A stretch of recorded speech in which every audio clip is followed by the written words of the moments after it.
Irritable bowel syndrome, or IBS, is a gut-brain disorder where patients experience abdominal pain and change of bowel habits. It's actually the most common condition diagnosed by gastroenterologists. Unfortunately, IBS symptoms can wreak havoc on patient quality of life and sometimes become quite debilitating. Certain foods can exacerbate IBS symptoms, so it's important to take a detailed history and to educate patients. This video will explore food intolerances related to IBS, recent research discoveries, plus opportunities for future study.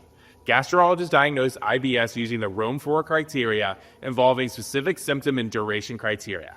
Patients must experience abdominal pain on at least 1 day per week of the past 3 months. In addition to that, the abdominal pain must be associated with 2 or more of the following. Number 1, the abdominal pain is related to having a bowel movement. Number 2, the abdominal pain is associated with a change in frequency of bowel movements. And number 3, the abdominal pain is associated with a change in appearance of the stool or stool form. Although bloating is a symptom that IBS patients experience, bloating is not a requirement to make a diagnosis. Approximately 5 to 20% of the world's population has IBS, depending on the study, and the numbers have been increasing over the past decade.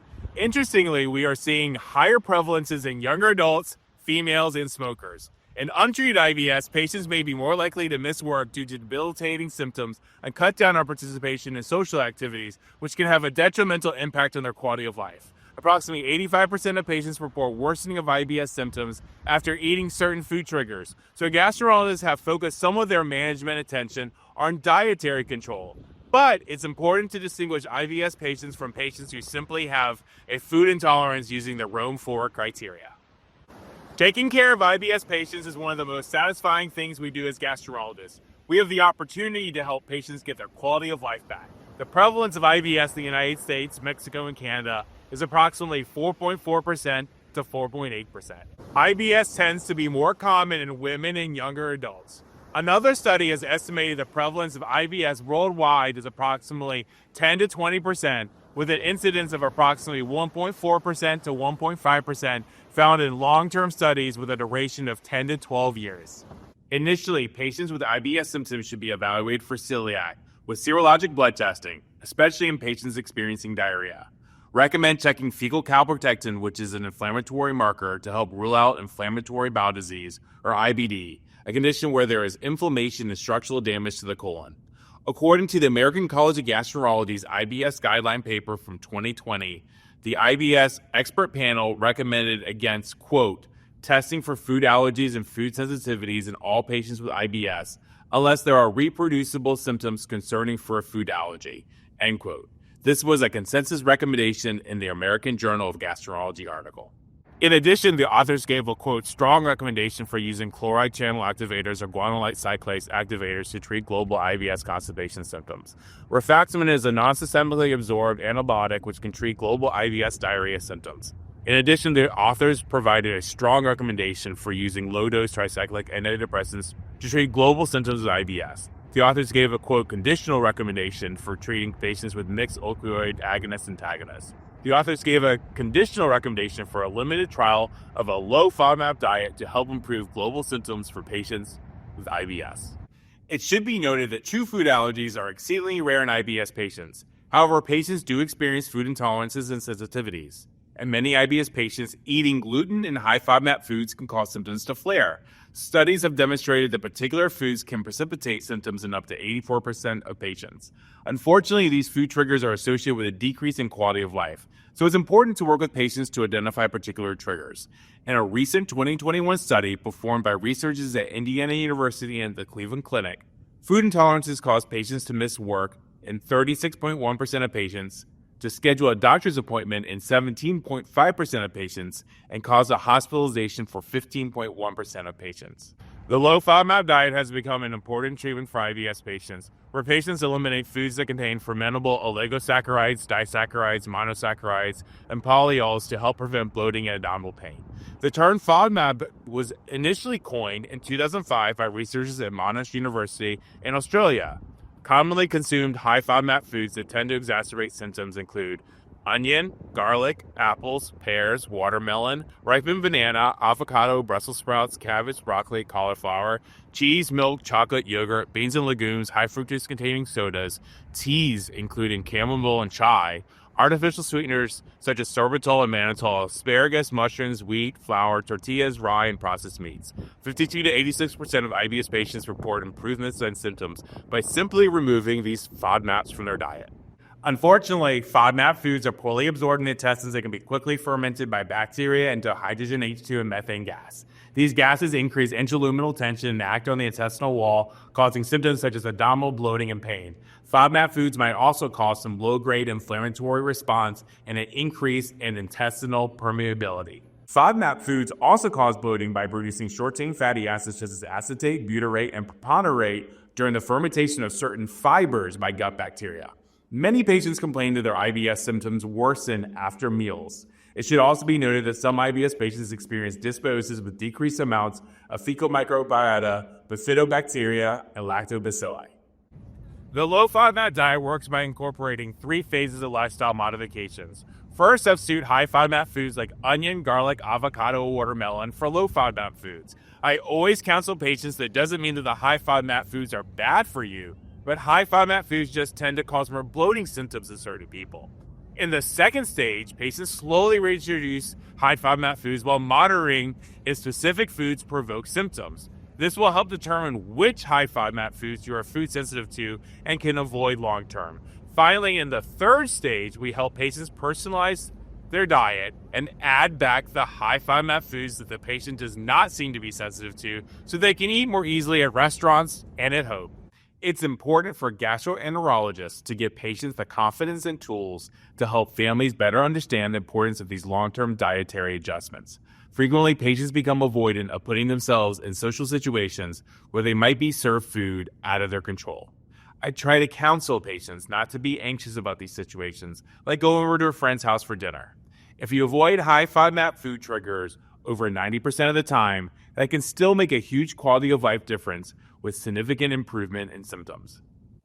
It's super important to teach patients about these 3 stages because patients who overrestrict their diets can wind up with nutritional deficiencies or worsening eating disorder behaviors.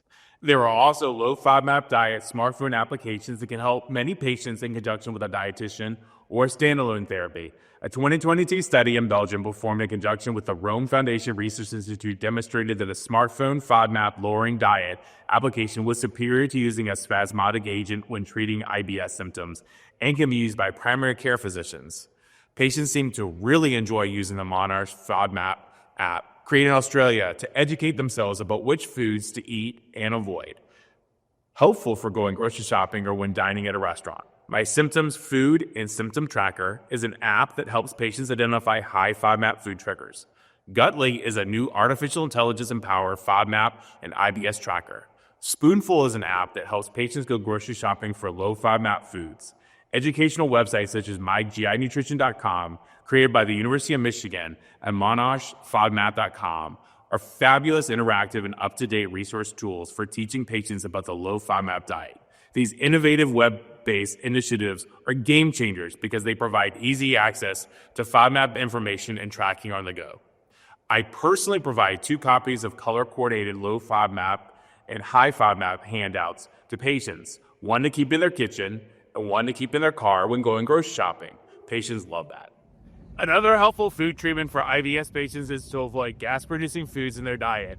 Quote, foods associated with an increase in intestinal gas and flatulence include alcohol, apricots, bagels, bananas, beans, Brussels sprouts, caffeine, carrots, celery, onions, pretzels, prunes, raisins, and wheat germ. Alternatively, there is also a diet called NICE for patients with IBS diarrhea, where patients avoid alcohol, spicy and fatty foods, coffee, caffeine, cabbage, and beans, plus carbonated drinks like soda or beer, and foods containing the sweetener mannitol, which is found in gum. The NICE diet also encourages patients to eat 3 meals per day with snacks. The goal of the NICE diet is to help patients suffering from IBS establish a good relationship with food again. The NICE diet was created by the National Institute for Health and Care Excellence plus the British Diabetic Association.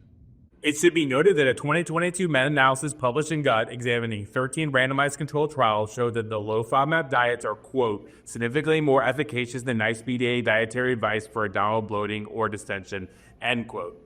Another dietary approach for the treatment of IBS constipation patients is fiber supplementation. The American College of Gastroenterology guidelines encourage soluble fiber supplementation to treat IBS global symptoms as a strong recommendation. Examples of food that contain soluble fiber include oat bran, psyllium, beans, and barley. Basically, you want to eat fibers that cause laxative effects and improve the water content of the poop, while at the same time resisting fermentation by bacteria in the colon. If fiber is used to treat IBS constipation, psyllium should be started at low doses so that patients won't get bloating side effects. Patients can take peppermint oil to treat global IBS symptoms. This treatment received a conditional recommendation in the ACG IBS guidelines. Peppermint oil works via several mechanisms, including L-menthol blocking calcium channels.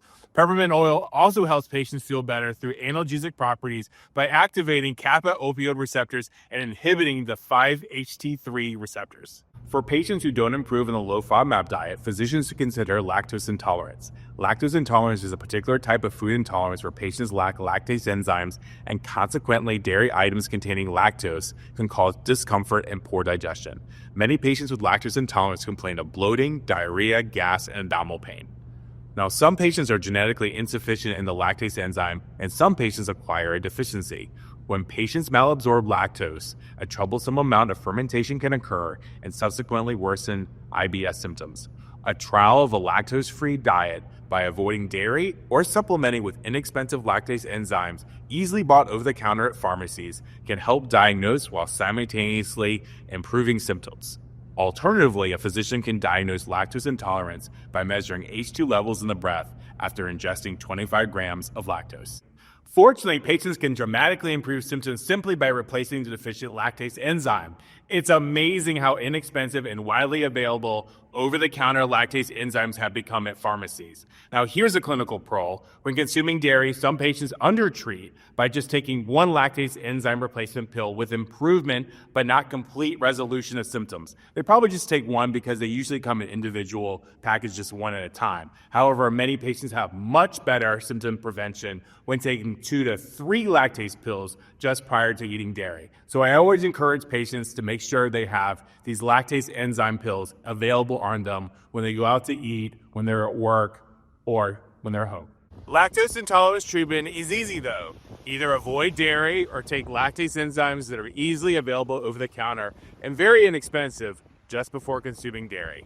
Several milk companies even produce lactose-free milk now. The flavor is sometimes a little sweeter, so perfect to consume with cereal in the mornings or to pour in a coffee. There are a small number of patients who experience mild sucrose malabsorption presenting in adulthood. To evaluate, physicians can perform a test of enzyme activity from a duodenal biopsy via EGD or undergo H2 sucrose breath testing, which can even be performed at home now and sent to an external lab.